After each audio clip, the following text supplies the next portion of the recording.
Hi, my name's Greg, and welcome to my layout. Eventually, it'll be called the Great Buckeye Western Railroad, but for now it's pretty much just a work in progress. My plan is to document construction and share as I go with others interested in the hobby. I'm by no means an expert, but I hope to get suggestions and feedback along the way. First, some history.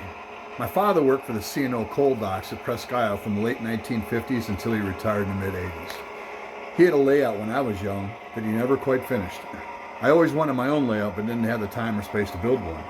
A year ago last September, I retired from my job at 33 years, bought a house with a perfect basement to build my own model railroad layout. My plan is to build my layout in phases. Phase 1 will be an independent dog bone, allowing me to run trains as I work on the main layout. This right here is phase 1. My work area is 13 feet wide by 33 foot long by 13 foot wide, going from north, east to south inside my house. The length of this dog bone is 60 foot. The frame is constructed of 1x4s, 66 inches above the floor level. That gives me enough room to work underneath, but yet it's eye level for me to observe my trains as they go by.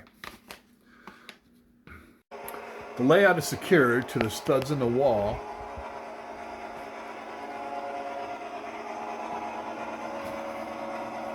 and to the ceiling using 3/8 threaded rod.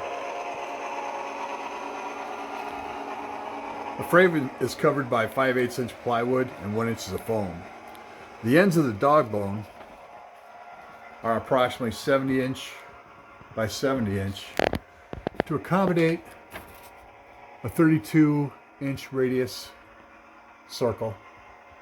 And the interior has a 32 inch by 32 inch access port on both ends.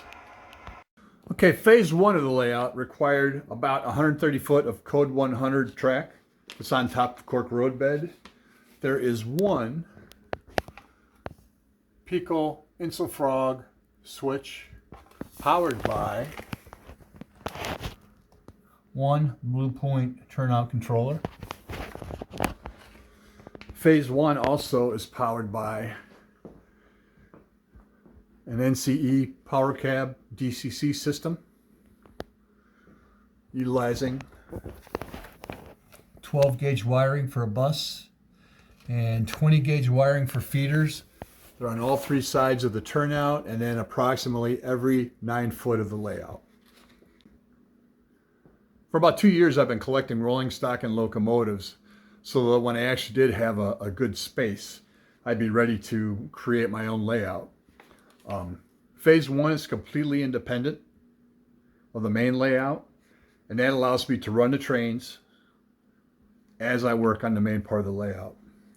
Also, the construction of phase 1 helped me learn an awful lot about what to do and what not to do when I'm building, along with a lot of very knowledgeable YouTube people that taught me a lot along the way.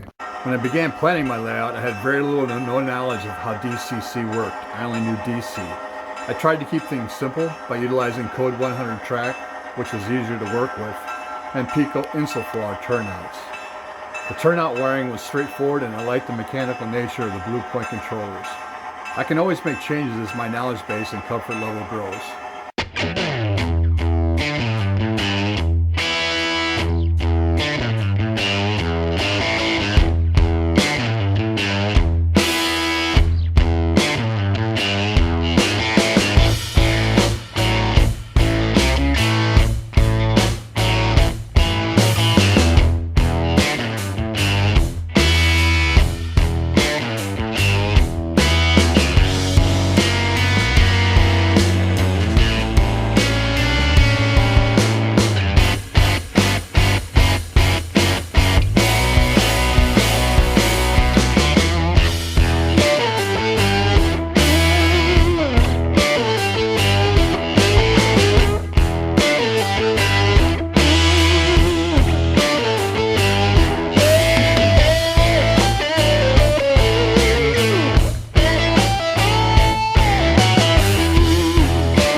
Okay, so I intend on naming different areas of my layout as I construct it in honor of great Americans that helped make America great. This area right here will be known as the USS Johnston Memorial Curve. That's in honor of the crew of the USS Johnston DD 557. Can you tell me the significance of that name and that crew? So that's it for this episode. Thanks for watching. See you next time.